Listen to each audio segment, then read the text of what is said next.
Alors moi je suis Donato Sconamidio, on a fondé l'entreprise il y a 30 années et c'est la 20e fois qu'on analyse les chiffres clés des immeubles de rapport. On a pu analyser 300 milliards, c'est des chiffres énormes. Et mon rôle, c'est d'expliquer un peu les chiffres qui sont, quelle est l'histoire derrière.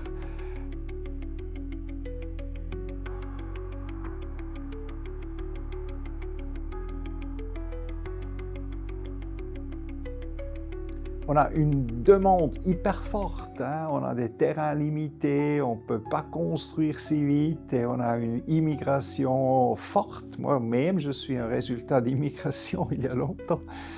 C'est-à-dire la demande est forte et en plus, on avait 2 augmentations de taux de référence et on a un droit de bail. Et ces 2 augmentations ont eu un effet dans les résultats 2024. Et on peut dire positif, ça a monté, ou négatif, pour ceux qui doivent payer, c'est devenu plus cher.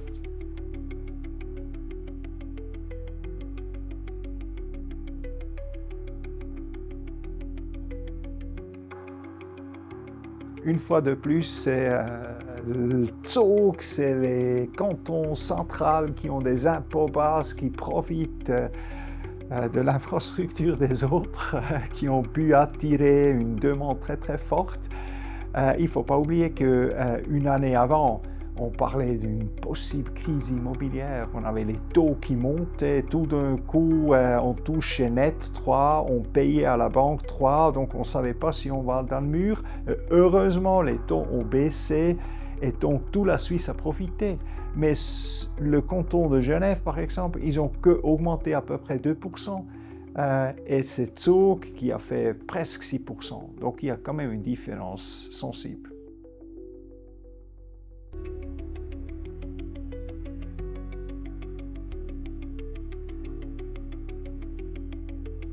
Il faut voir que la performance des immeubles, c'est 2 composants. On a l'augmentation de valeur, on espère que ça monte.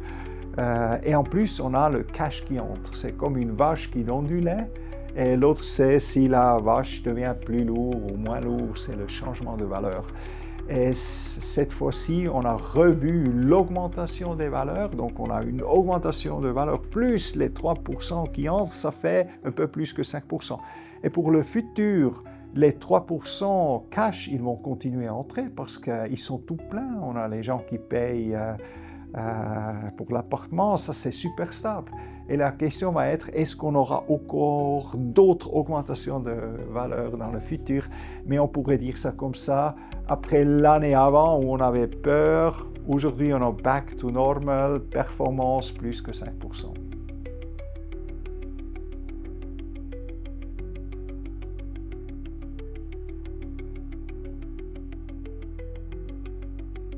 Le commercial, c'est un peu plus dur parce que les gens font home office lundi matin, ils ne sont pas dans le bureau mais à la maison. Vendredi après-midi, ils sont de nouveau au week-end. Et je ne parle pas de notre société, je parle des autres sociétés.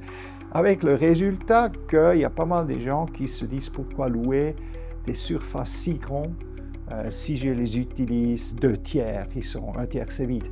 Donc, on a vu que les bureaux commerciaux, ils n'ont pas eu une augmentation de valeur. L'année avant, ils étaient même diminués de valeur. Et cette année, ils sont un petit peu négatifs. Mais on est loin du boom dans le commercial. On a aussi dans certaines villes des taux de vacances de 6 ou plus %. Donc, c'est quelque chose d'attractif, mais avec moins de potentiel de croissance que le résidentiel.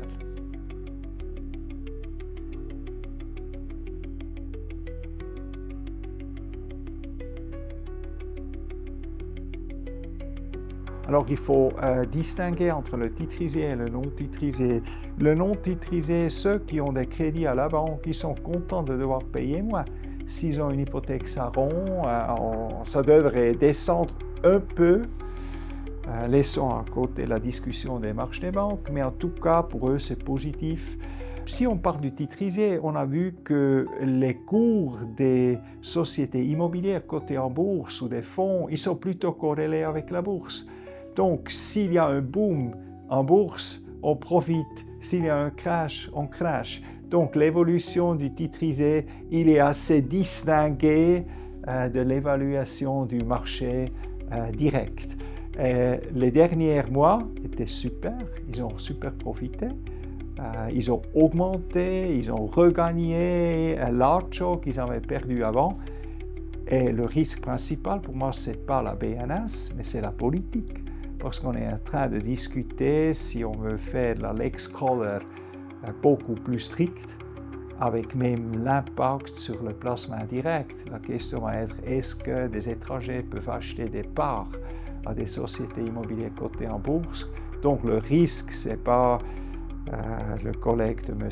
Jordan, M. Schlegel, mais c'est les gens à Berne qui décident, j'espère, des choses qui fassent du sens.